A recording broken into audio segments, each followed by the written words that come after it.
Welcome back to Learn Astrology with Mary. My name's Mary English. You can find me at www.maryenglish.com, maryenglish.co.uk and UK Astrologer. Hello, how are you? I do hope you're well. If you're in the UK, you might be breathing a sigh of relief because the weather has decided to cool down a tad. So I haven't got the fan on, so if I sort of die of heat exhaustion, which I'm not likely to do this one because it's not quite so hot, but if I suddenly clonk over, you'll know why that is. But yes, it's not as hot as it was, which is a big relief for somebody who is fair-skinned and is completely and 100% English. So I've had an email. Now this is a lady that we've used her chart once before. So thank you very much, EB, for sharing your chart again, because we have some further questions. Now, she says, I do. So if you go back to episode 448, I was going through EB's childhood challenges and the fact that she's a Scorpio and she's got moon in Cancer, etc. And she said, I do have additional questions regarding my chart, and I give you full permission to reference my chart in an episode if you so choose.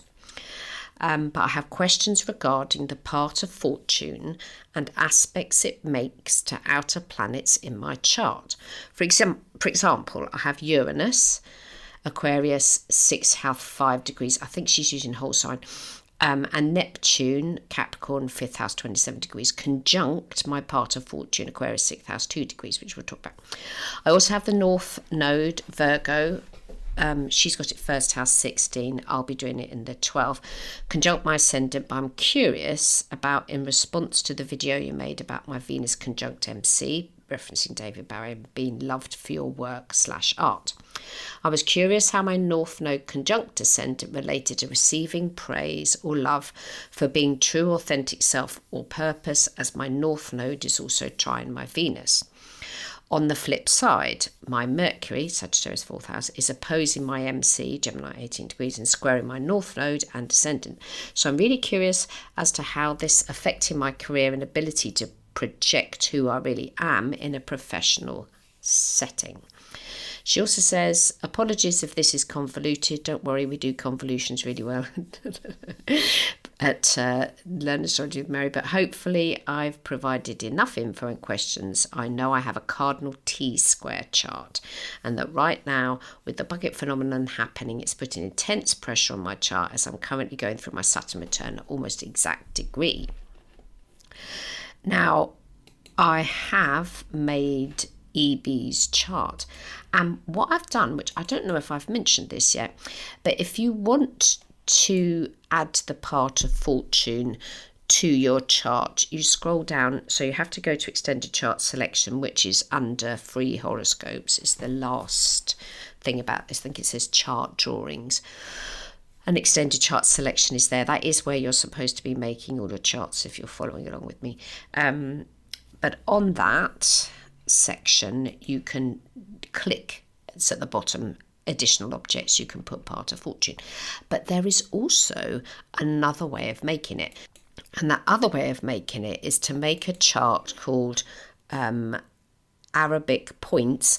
And on astro.com, the selection is called, let me go back now. So when you're making your chart, I've told you to put your data in, leave it as natal chart wheel, chart drawing style, just web default, but to change it to equal house.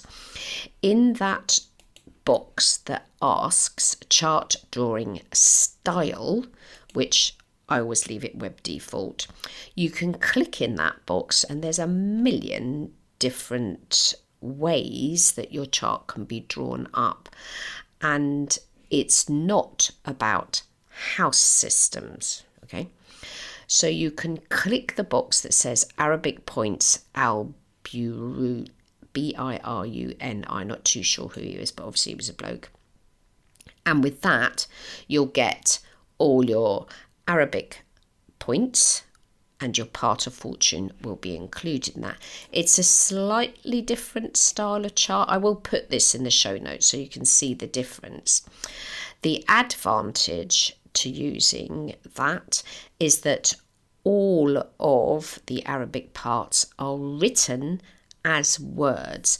So if you're a bit of a beginner and you're not quite so confident about bits and bobs, just as an exercise, it's worth doing that, because you'll see some lovely words. You'll see the word courage, you'll see the word eros, you'll see the word spirit, you'll see the word fortune, which we'll talk about in a minute. You'll see necessity, victory, and nemesis. So the nemesis is the one you don't want to be doing too much with. It's like the dark night of the soul. And the North Node is also obviously included in there. Chiron and Lilith are as well, but I don't think, what's Lilith?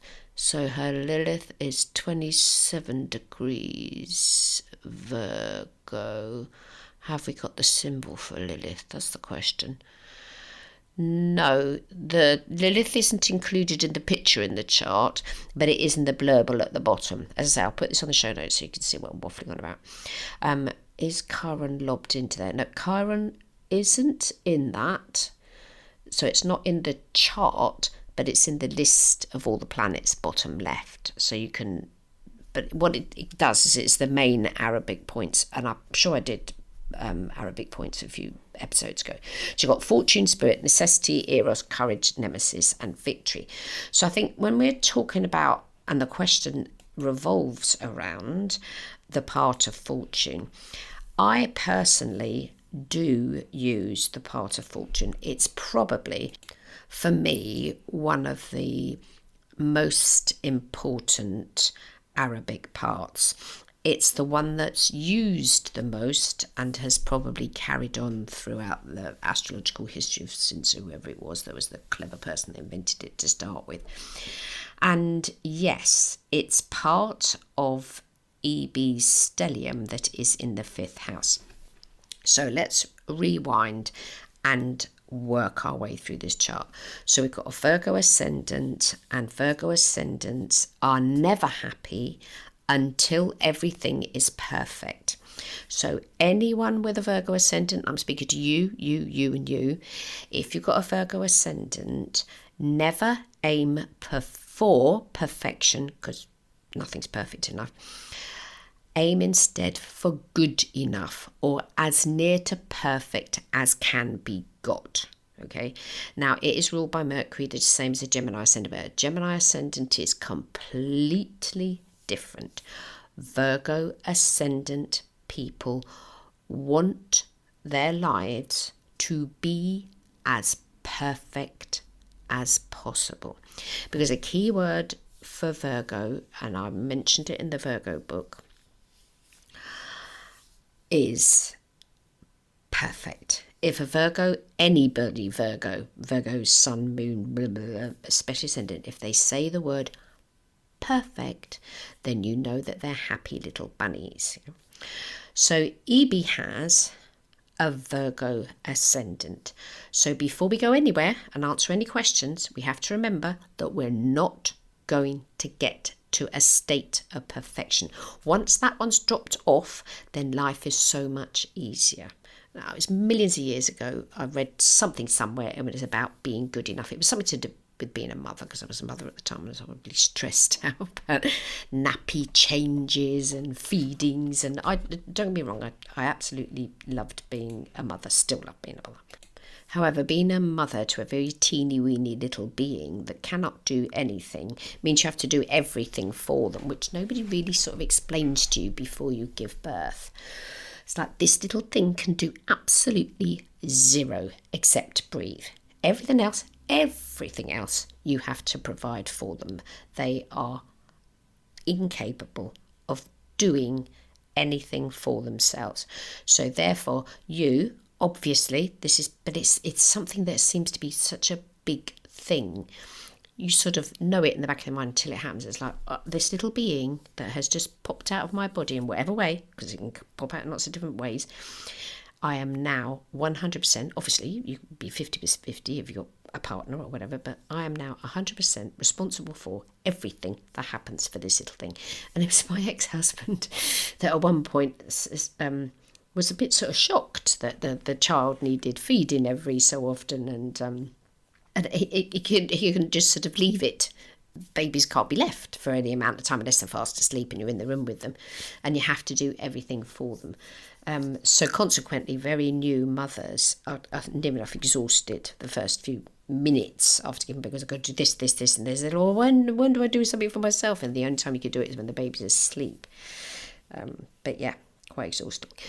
So, Virgo ascendant, it's never going to be perfect. Back then I read this thing, it was about being the good enough mother, not being the perfect mother. And don't get me wrong, I would have loved to have been the perfect mother. I've got Pluto in Virgo in my first house. Even though I've got a Leo ascendant, I have got Virgo going on in my first house, and flapping Pluto it is as well.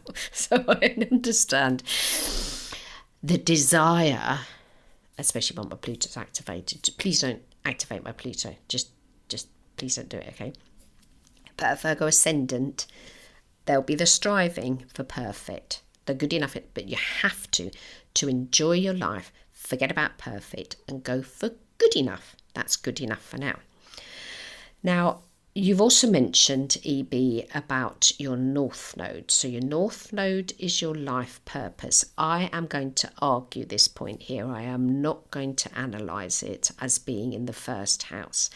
Totally hear what you say, you're doing whole sign. Totally understand it.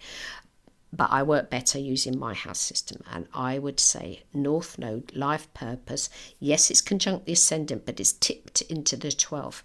And the 12th is what we hide from others. What we do not want others to see. It's the house of the hermit. It's the place where we go in our dreams. We don't want people messing about in our 12th house. Leave the person's 12th house alone. You don't want people walking into your 12th house. The 12th house is a private space. It's where you sort of, chuck off your earthly desires and your clothes, and you lie in the stars somewhere. And your North Node is that, and it's in Virgo, which is the sign of health and healing. So your life purpose is to go for your own version of how to connect to the consciousness, the biggest thing out there. Now, you've talked about, I think it was one of the emails you sent, that you've tried every drug going, and you had such a traumatic childhood. Don't forget, when people have traumatic childhoods and they turn to drugs or drink or whatever, they're not doing it because they want to be an alcoholic or drug addict. They're trying to self-medicate. They're trying to find a way out of the situation that they're in, because when you're small, you're not in control of your destiny. So it's important that you consider that part of your life purpose this time round is to do your own healing. But maybe you could do it in a way, because it's 12th house, that you're sort of, inverted commas, praying for humanity. That inverted commas, you're working for the biggerness of the world, because 12th house is dreams. It's unconscious, the unconscious.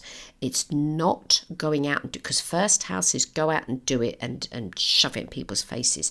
12th house is absolutely not that. It's the complete and utter opposite.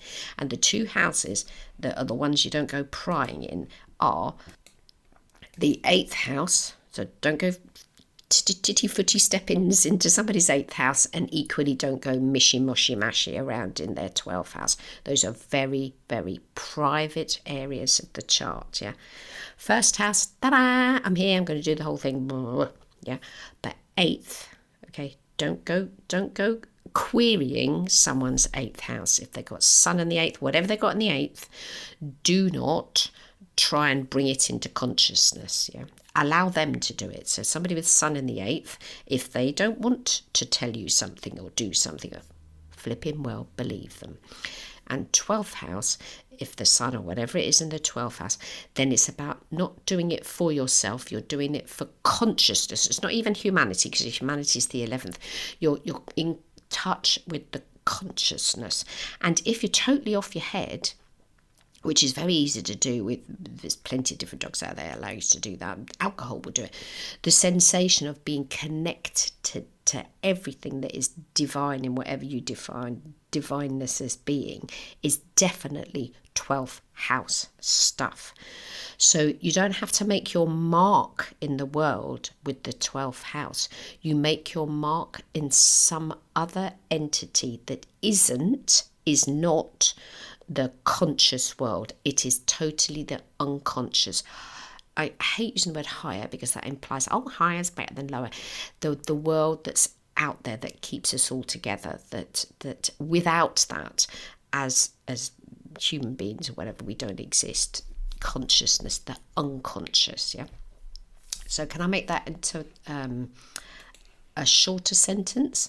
Part of your life purpose was absolutely to get off your head and to get into a state where you realise that you are not the individual that you are connected to more than that, the divineness of existence. The part of fortune's part of a stellium you've got in the 5th. You've got sun in the 3rd and moon in the 10th. There's a certain amount of water in your chart. However, there's only 2 planets, but they're important planets. The sun's in water and the moon is in water. And for a water sign, it's a bit like the drought we're having in the UK at the moment, to be a water sign sun in the 3rd house, which is a very chatty house, and then to have moon in Cancer, the moon loves being in Cancer, but is it quite so happy in the 10th? I don't know, it's not badly off at the 10th. But then to have every other planet in sort of fire and earth and air, you're quite devoid of the water that you need. So there can be a sensation of sort of drought and drying out. And you need to fill your wateriness back up again. Really, really important. I was working with somebody else this week who also is Sun in Scorpio in the 3rd, also with the Virgo ascendant, and but they had a lot of planets in Scorpio as well. So it's really, really important is that you're communicating. Now, I believe that part of you're studying, is that right? Hold on, let me go back to the emails 1 second. Yes, you are currently in grad school and you've been financially dependent on your father, and you still are now. Okay? And if your father's happy to fund your grad school, then stay at grad school. It was the way that you'd written, it was sort of like, I shouldn't be doing that. Well, why not? Plenty of people are funded for plenty of different things, and if you're not funded by your dad, you might be funded by an organisation. You might be sponsored in some way. That's your judgment on yourself, so drop that one, okay? And actually, with sun in the 3rd and studying, it's probably a good thing to do, because the 3rd house is the house of siblings, brothers and sisters, and learning and teaching, just like the 9th house. The 3rd and the 9th are very similar. The 9th is classified as higher education, and the 3rd house is considered sort of everything up to college or whatever, yeah. But it's still the house of communication, and you've got a Virgo ascendant, which is ruled by Mercury, and your Mercury is jumping up and down the 3rd house as well in the sign of Sagittarius. So study forever, carry on at grad school. What do I leave for? My brother, God bless him, he's in heaven, had a Capricorn ascendant and sun in Virgo in the 9th. And he went to university, and he would have happily stayed on at university and carried on lecturing. But I think there was a reason why he couldn't, but he would have been happy to do that.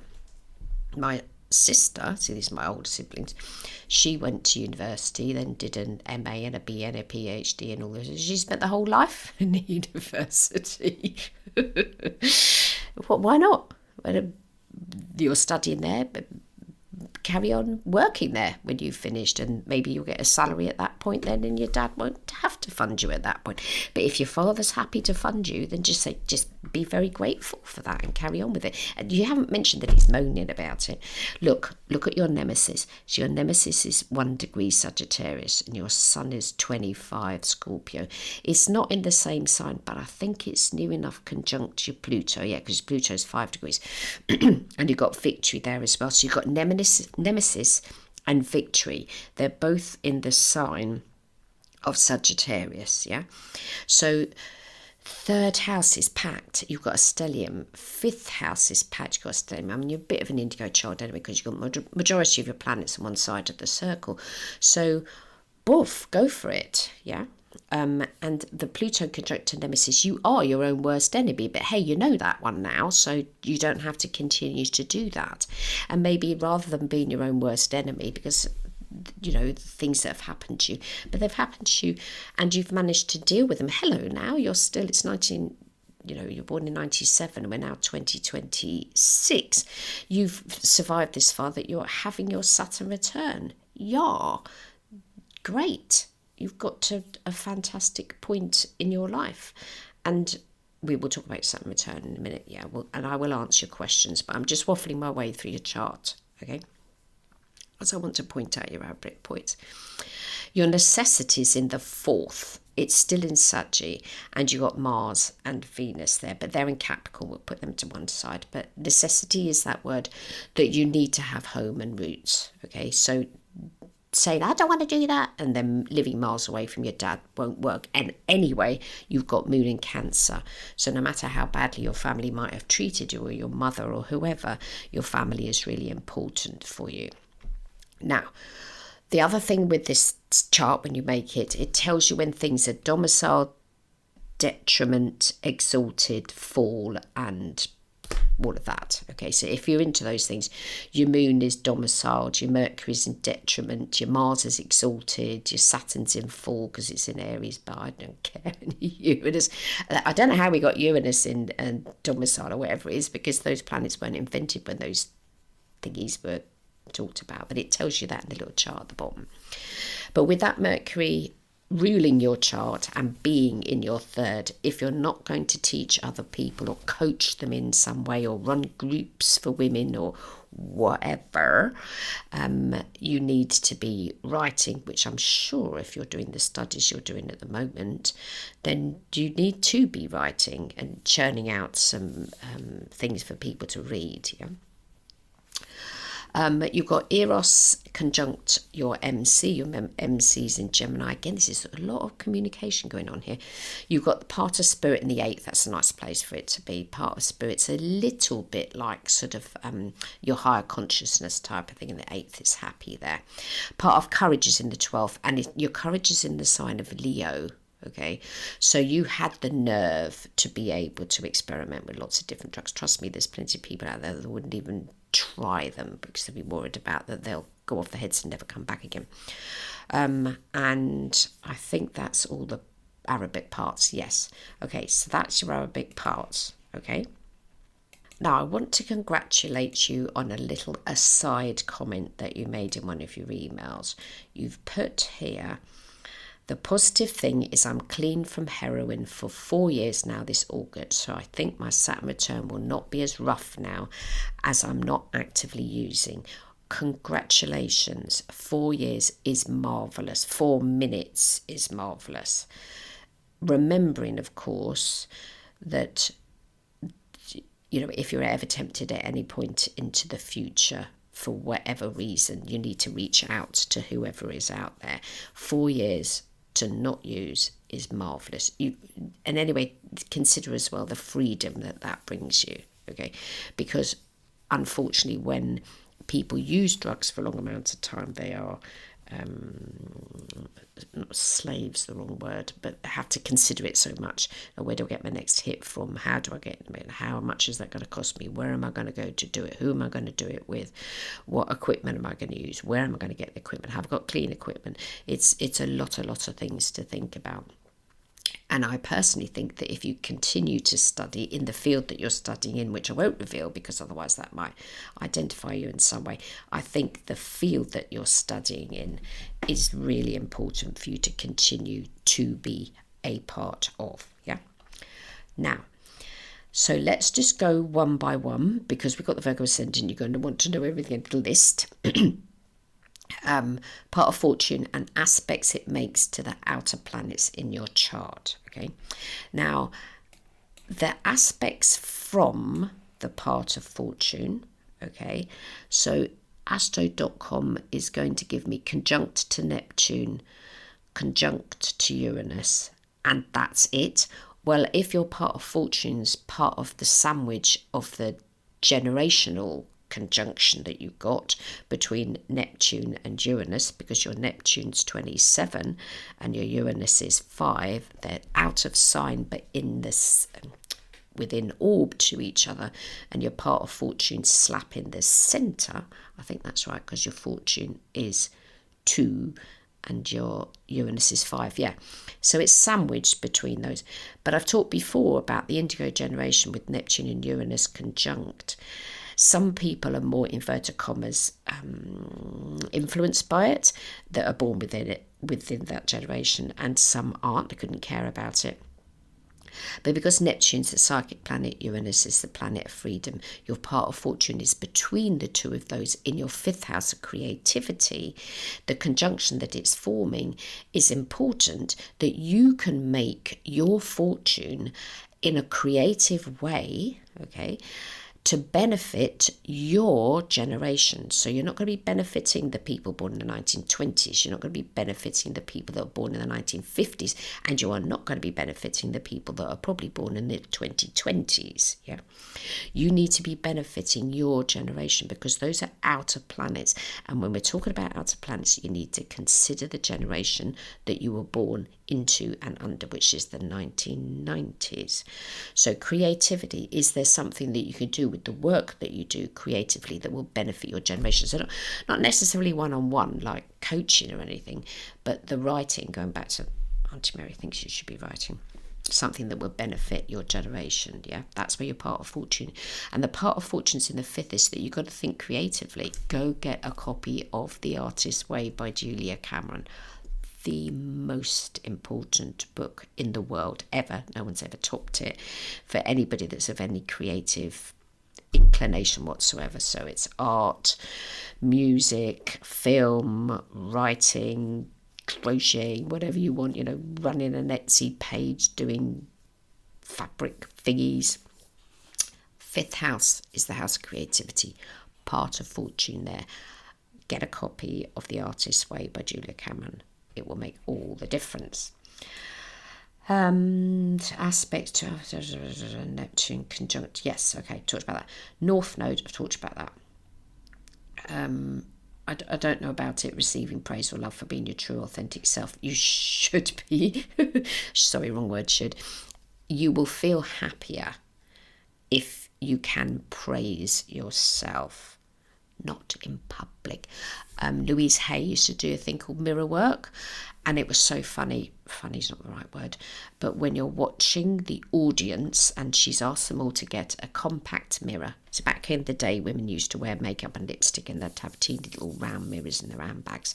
This is a while ago this film was made, and she's running a workshop and she's asking them all to get a little mirror. They all get it out of their handbag, and the idea is they're supposed to look at themselves and say something nice to themselves. You are beautiful, you've got a lovely nose, or whatever. And the amount of women in the audience that are grief-stricken and it's like, oh my goodness, I can't possibly be doing that. That's like pride, and I'll get shot down in flames and all this, really, really hard. But she encourages gently the audience to be able to do this, demonstrates, because she did have a Leo ascendant after all herself, I'm sure she did, that being able to praise yourself out of anyone else's vision or audience or audibleness. You just say something nice to yourself, mirror work, and you do it in the morning when you're brushing your teeth. You just say one nice thing to yourself, or at least you Smile at yourself. And if you're nice to yourself, that sends an energy that other people pick up on. And then, I don't know, you get somebody offering you a position in a job that you'd like to do, and you go, wow, where did that come from? Because you've done a little bit of mirror work, yeah. I think you already are your true, authentic self, yeah. Your life purpose, I've already talked about that. So your Mercury is opposing your MC, and what you mean is that your Mercury is directly connected to your MC in the sign of Gemini. Yeah, and that's a communication planet, and the MC is how the people see you at work. They see you as the communicator. You are the communicator. Hello, you're going to communicate. Yes, hopefully. How's that going to affect you? What do you mean affect your career? You've already got one. You're studying. That's a career, isn't it? What are we going to do to have that career?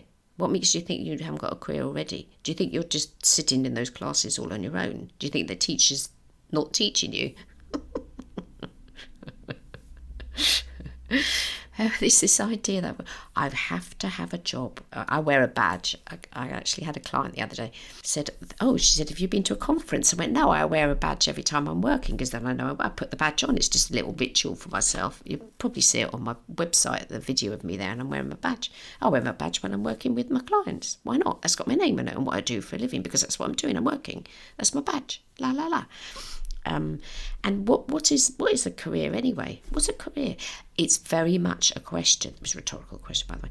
It's very much a question that an indigo, or a person that's born, during the indigo years, that is going to constantly ask.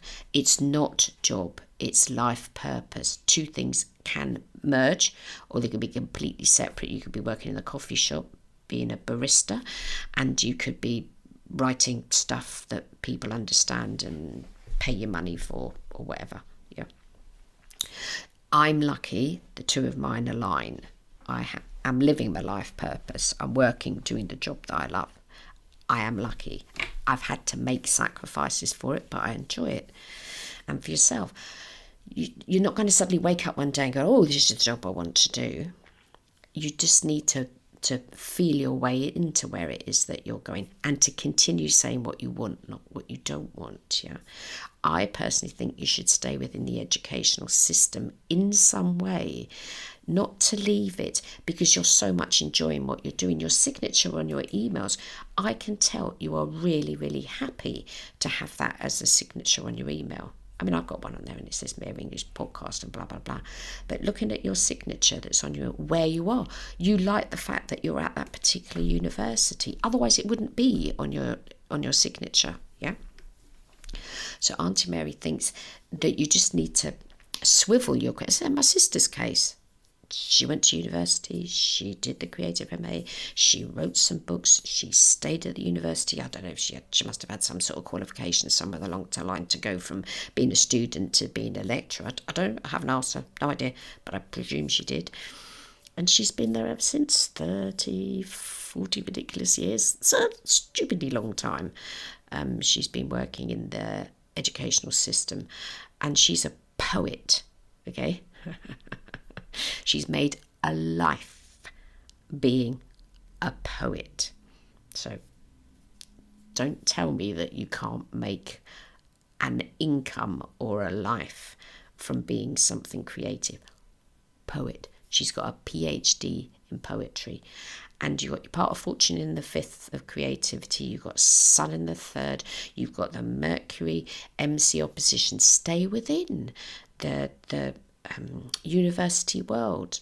Stay within it, don't leave it, and then they'll pay you, and then you won't have to get quite so much money off your dad. And if you're really lucky, some universities have got accommodation as well. I think you've got the point. I hope this has helped, EB, just a little bit of more of an exploration through your chart. We've talked about North Node, we've talked about Arabic points, how to make that chart on astro.com.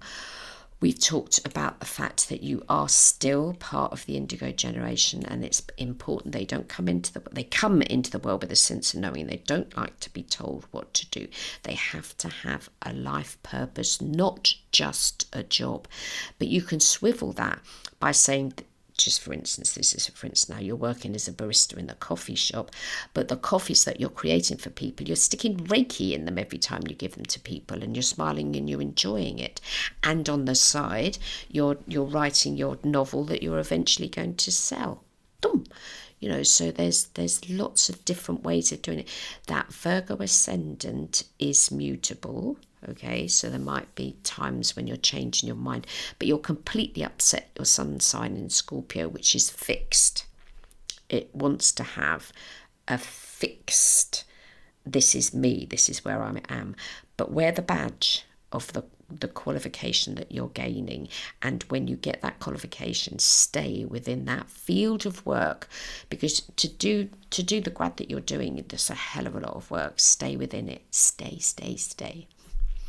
So today we've been talking about the chart that belongs to EB. We've updated from episode 448. The weather in the UK is improving a tiddly bit. If you'd like to learn astrology one-on-one with me, just ping me an email, mary@maryenglish.co.uk. If you'd like to have a reading, whiz over to the website, maryenglish.com. And what else do I need to tell you? I hope you have a fab week, and I'll be back next week. Bye-bye now.